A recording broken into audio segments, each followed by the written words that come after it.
Pour retirer la roue, on enlève d'abord la goupille de sécurité.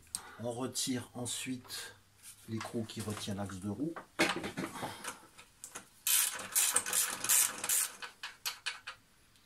L'écrou et sa rondelle.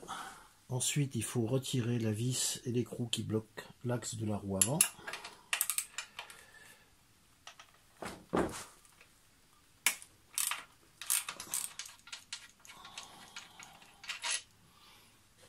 On retire ensuite l'axe de roue.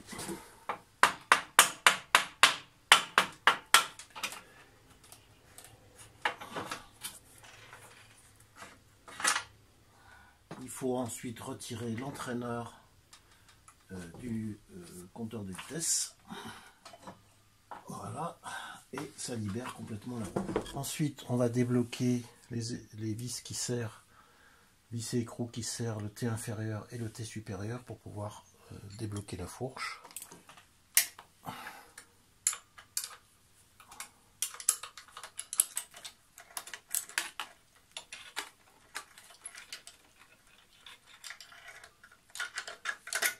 Il faut en profiter que la fourche soit encore sur ces T de fourche pour ouvrir les bouchons de tête de fourche. Donc c'est simple, vous y allez à la clé à choc.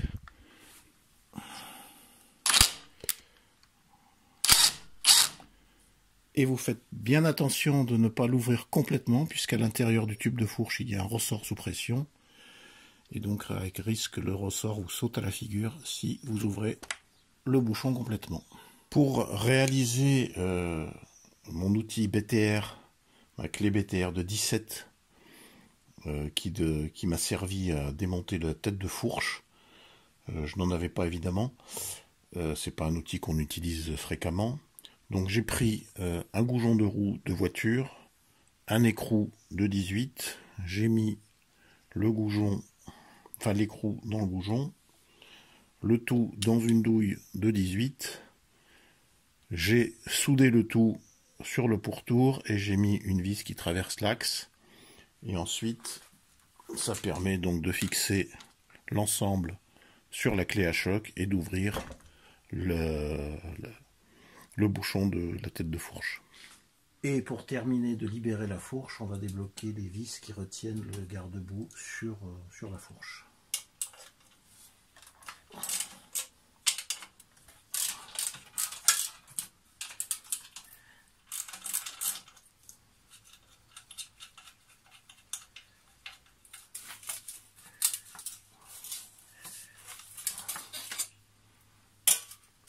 Enfin, on va retirer les vis qui tiennent l'étrier de frein sur la fourche gauche.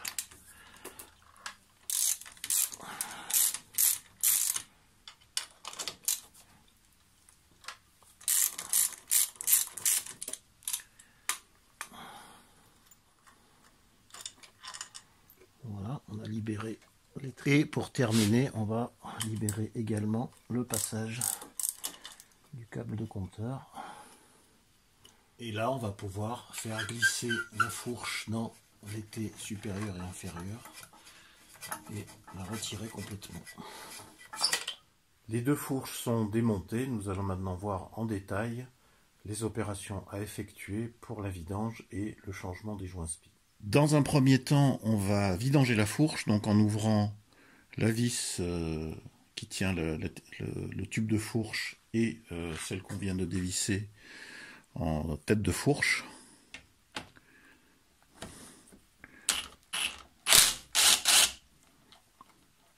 Avant de retirer la vis, on va mettre un petit bac pour recueillir l'huile.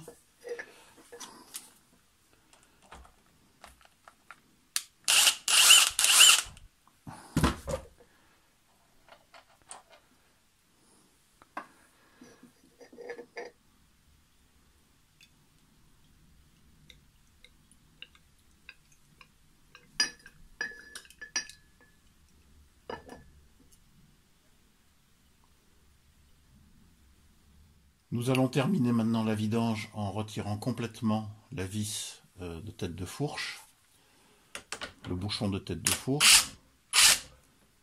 Donc d'abord à la clé et ensuite en y allant doucement à la main, parce qu'il y a toujours un ressort comprimé à l'intérieur. Donc vous ne vous mettez pas devant, ça vous évitera de le prendre dans les dents. Et tout doucement à la main, voilà. On a retiré le bouchon. On va retirer l'entretoise. Nous allons retirer également le ressort qui se trouve à l'intérieur avec la petite rondelle, décalage.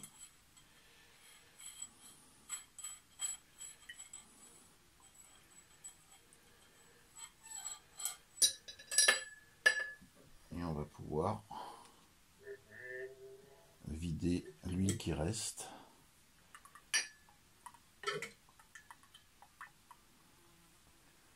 On peut maintenant retirer le tube,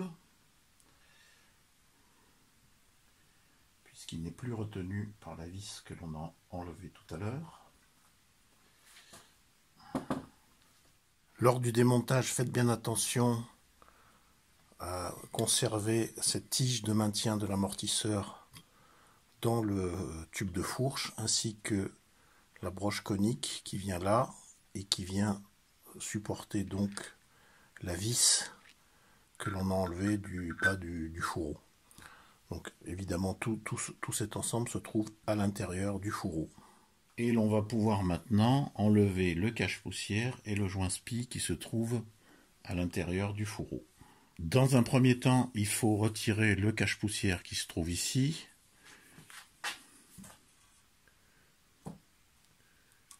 Voilà. Donc vous y allez doucement pour ne pas rayer l'intérieur du fourreau.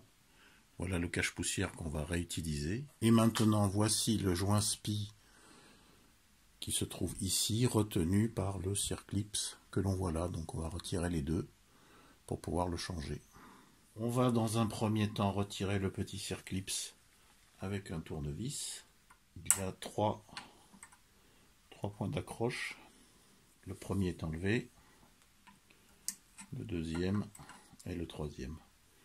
Voilà le circlip qui retient le joint spi dans la gorge. Et maintenant, il faut retirer le joint spi. En principe, il existe un outil spécial que je n'ai pas.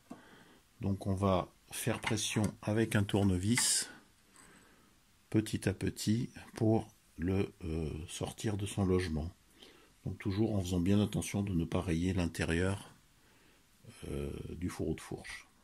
Donc on positionne bien le tournevis sous le joint spi et en prenant appui sur le rebord, ça doit pouvoir sortir. Voilà, le joint spi est sorti de son logement. Maintenant on va nettoyer tout ça et pour repositionner le nouveau joint spi. Voilà donc mon nouveau joint spi que j'ai reçu. On va le positionner en faisant bien attention de le mettre dans le bon sens dans le fourreau de fourche, bien droit. Voilà. Et ensuite, il va falloir l'enfoncer dans son logement. Donc, un petit peu d'huile sur le joint, de l'huile de fourche évidemment, et sur le logement. Voilà. Un tout petit peu suffit, c'est juste pour pouvoir aider le joint à rentrer dans son logement. Voilà. Donc, il est positionné bien droit.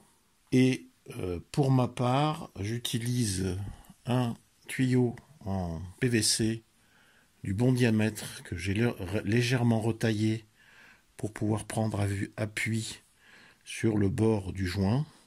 D'autres utilisent des douilles.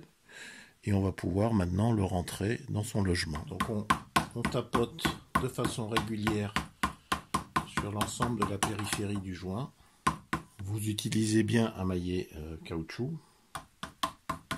Et vous tapotez sur toute la surface pour que le joint puisse rentrer bien droit dans son logement.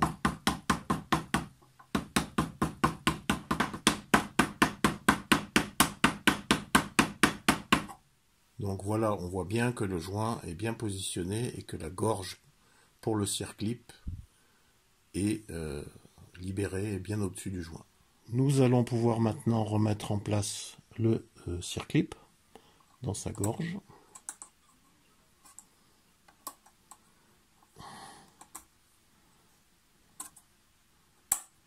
Voilà.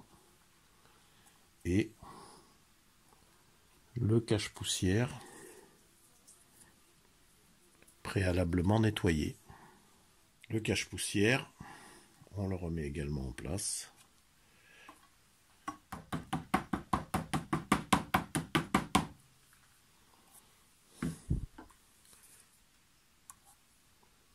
Voilà, le cache-poussière est repositionné. Maintenant, on va pouvoir remettre en place le tube, les ressorts et faire le plein d'huile. Bien, maintenant que l'on a remonté nos joints spi, on va pouvoir remonter l'ensemble de la fourche. On va commencer par le tube avec la tige qui le maintient dans le fourreau. Donc on va remettre l'embout conique, on va le remettre en place. Voilà. Et donc pour pouvoir remettre cette vis qui le maintenait dans le fourreau, on l'avait démonté avec une clé à choc. Pour le remonter, on va le remonter avec une clé spéciale que j'ai fabriquée puisque je n'ai pas l'outil de chez Yamaha. Donc c'est une vis de 18 qui va venir se positionner, s'enclencher sur la tête de la tige que j'ai monté sur une tige avec des rallonges de clés à cliquer. Donc je vais pouvoir l'introduire à l'intérieur du tube, bloquer le haut de la tige et ensuite remettre la vis au travers du fourreau pour pouvoir fixer la tige de suspension. Je vais donc glisser le tube dans le fourreau, l'amener en butée. Je vais prendre ma clé que j'ai fabriquée, l'introduire par le haut du tube et la bloquer dans la tête de la tige. Je vais mettre en place ma vis. J'ai pris soin auparavant de remplacer le petit joint en cuivre qui était écrasé. Voilà. Et je vais pouvoir maintenant visser ma vis en bloquant la tête de fourreau.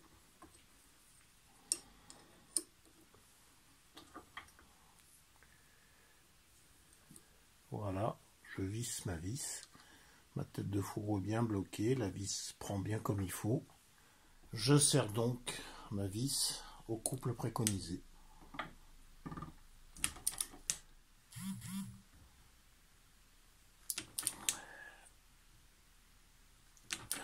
Je peux remettre maintenant en place le ressort en prenant bien soin de mettre le petit pas du ressort vers le bas de la fourche. Je mets en place la rondelle de siège de ressort. Il ne me reste plus qu'à faire le plein de 320 ml d'huile. Je remets en place mon entretoise.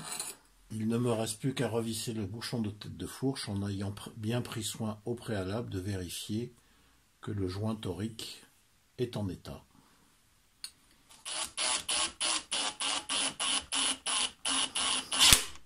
La fourche est maintenant remontée. Il fallait bien évidemment suivre les opérations dans le sens inverse du démontage. Il ne reste plus qu'à aller essayer la moto.